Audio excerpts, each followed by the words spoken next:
শুক্রবার রাতে হুগলির গোঘাটের কুমারগঞ্জ পঞ্চায়েতের ভুরকুন্ডা গ্রামে তৃণমূল বিজেপির রাজনৈতিক সংঘর্ষ, তাতে দুপক্ষেরই কর্মীরা আহত হন। তাদের উদ্ধার করে পুলিশ চিকিৎসার জন্য কামারপুকুর গ্রামীণ হাসপাতালে নিয়ে যায়।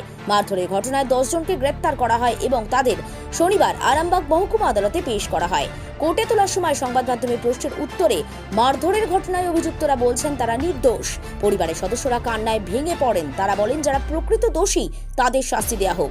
এই ঘটনার প্রসঙ্গে গোঘাট 2 নম্বর ব্লকের তৃণমূল কংগ্রেসের ব্লক সভাপতি সৌমেন দিগার বলেন, দলীয় কর্মীরা ওখানে পতাকা লাগাতে গেছিল। সেই সময় বিজেপি আশ্রিত দুষ্কৃতীরা তাদের উপর চড়াও হয় মদ্যপ অবস্থায়। তখনই বাক বিতণ্ডা থেকে এত কাণ্ড। এ বিষয়ে আর কে কি বলছেন সবটাই রইল আপনাদের জন্য। দেখতে থাকুন নিউজ বাংলাদেশা। এই প্রসঙ্গে প্রত্যেকের বক্তব্য একান্তই তাদের ব্যক্তিগত। এই বিষয়ে চ্যানেল কোনো দায় নেয় না। দাদা কিছু কেসে জড়িত ছিলেন? দাদা না আমরা কোনো কেসে কিছু থাকেননি? দাদা কিছু কেসে জড়িত ছিলেন আপনারা? দাদা বলুন না আমাদেরকে। দাদা কিছু কেসে জড়িত ছিলেন? দাদা দাদা পুলিশ কেন ধরে নিয়ে কেন ধরুন? কিছু দাদা দাদা কিছু আপনি কিসে জড়িত ছিলেন? না কোনো কিছু আমরা জড়িত শুধু ধরেছে? পুলিশ কেন ধরে নিয়েছে? হ্যাঁ পুলিশ কেন ধরলো আমাদেরকে? দাদা কিছু কেসে জড়িত ছিলেন? দাদা না আমরা কোনো কেসে কিছু থাকেননি? দাদা কিছু কেসে জড়িত ছিলেন আপনারা? দাদা বলুন না আমাদেরকে। দাদা কিছু কেসে জড়িত ছিলেন? দাদা দাদা পুলিশ কেন ধরে নিয়ে কেন ধরুন? কিছু দাদা দাদা কিছু আপনি কিসে জড়িত ছিলেন? না কোনো কিছু আমরা জড়িত শুধু ধরেছে? পুলিশ কেন ধরে নিয়েছে? হ্যাঁ পুলিশ কেন ধরলো আমাদেরকে? কিছু কারণে ওরা কিছুই তার ঘরে পুলিশ তুলে নিয়ে চলে গেছে? যাও, এখন আমাদের মনে অবস্থা খারাপ। কজনকে আপনাদের নিয়ে গেছে? আমি কিছু জানি না। কজনকে নিয়ে গেছে দিদি একটু বলুন। বলছি তো ওরা কিছুই জানে না, ঘরে শুয়েছিল তুলে নেবে। যারা মারামারি করবে তারা কি ঘরে থাকবে? কজন ছিল ওরা? আপনাদেরকে কে কাকে কাকে ধরেছে? যারা মারপিট করেছে তারাই তো ধরে দিয়েছে। আপনাদের কাকে তুলেছে? বাড়ি আমি বলতে পারবো না, কি নাম যাকে তুলেছে আপনাদের? আপনারা জান না এমনি যাকে তুলেছে তাদের কি নাম কি করতে পারবেন আপনারা? বলুন না। বিনা দোষে ধরলি কি নাম? দোষী তারা কেউ না। কি নাম ওনার? আমি বলতে পারবো না না আপনাদের কাকে ধরেছে? জান না এখন বলতে না না এমনি ভাই না ছেলে না দাদা? বিনা কি ঘরে থাকবে মারামারি করে? এইটা পুলিশের বিবেচনা করে। বাড়িতে শুয়েছিল? হ্যাঁ, যারা মারামারি করে তারা মারামারি করে তারা তো পালিয়ে গেছে। আর এনাদেরকে এরা কেউ যায়নি, কেউ থাকে।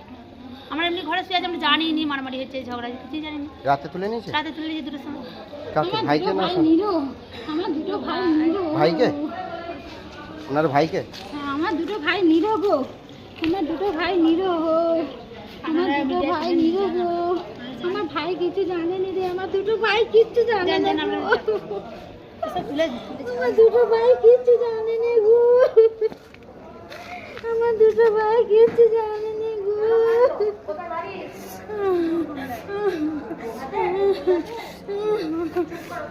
যারা আমার ভাই কি আমার দুটো ভাই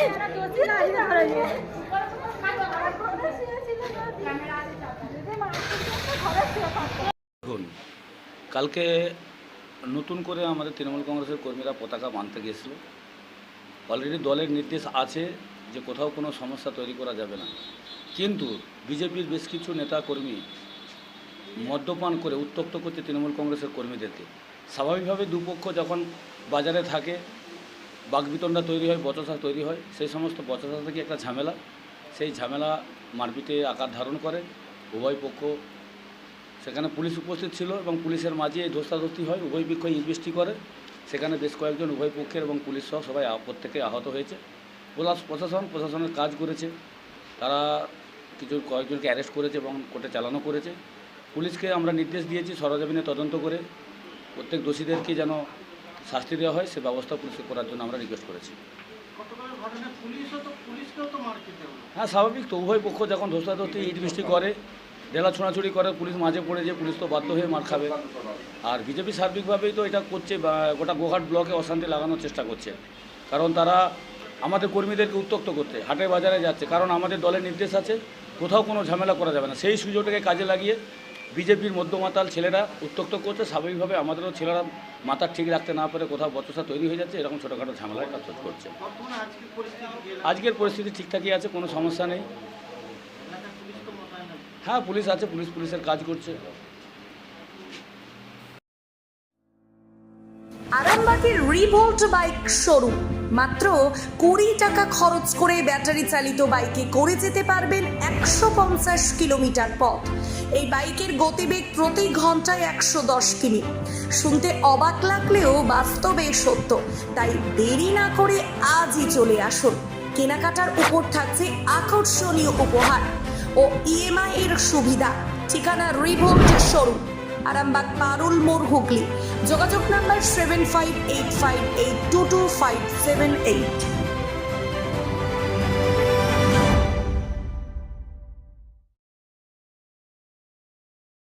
আরামবাগ মতিলাল টেলিশপ ও স্যামসাং সার্ভিস সেন্টার। অনলাইন বা যে কোনো দোকানের থেকে সস্তা। আপনাদের সকলের প্রিয় মতিলাল মোবাইল, তাই আজই আসুন। পুরানো মোবাইল সারানোর চেয়ে বেশি দামে এক্সচেঞ্জ। 0% ইন্টারেস্টে, 0 ডাউন পেমেন্ট, 0 কস্টে মোবাইল ফাইন্যান্সের সুবিধা। আমাদের ঠিকানা পুরাতন বাজার, আরামবাগ হেডপোস্ট অফিসের বিপরীতে, আরামবাগ, হুগলি। আমাদের যোগাযোগ নাম্বার 7001304430।